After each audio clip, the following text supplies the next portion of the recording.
राजकारणाच्या रणधुमाळीतही कधीकधी माणुसकीचा आवाज सगळ्यांपेक्षा मोठा ठरतो. पालघर पंचायत समिती गणाचे उमेदवार राजेंद्र फणसे यांनी हीच गोष्ट आपल्या कृतीतून दाखवून दिली. अजितदादा पवार यांच्या कालच्या दुःखद अपघाती निधनाच्या बातमीनंतर व्यथित झालेल्या फणसे यांनी आपले प्रचाराचे सर्व जाहीर कार्यक्रम रद्द करून पक्ष आणि राजकीय मतभेद बाजूला सारून माणुसकीला प्राधान्य दिले. विभागातील लहान मोठ्या राजकीय कार्यकर्त्यांच्या सांत्वनपर भेटी घेऊन स्वर्गीय अजितदादा यांचा वक्तशीर आणि स्पष्ट वक्तेपणाचा आदर्श आपणही स्वीकारला तरच ती अजितदादांना खरी श्रद्धांजली ठरेल, अशा शब्दात त्यांनी कार्यकर्त्यांचं सांत्वन केलंय.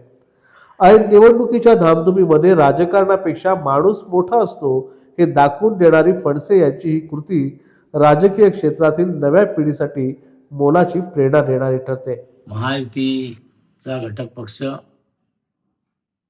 राष्ट्रवादी काँग्रेसचे सर्वेसर्वा आदरणीय अजितदादा पवार यांच्या बाबतीतली दुःखद घटना समजली.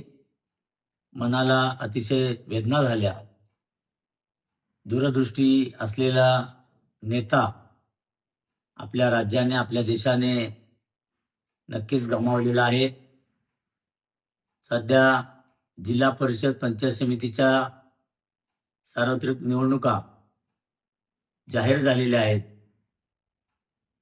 शिवसेना पक्षाचा पालघर पंचायत समिती गणाचा अधिकृत उमेदवार या नात्यानं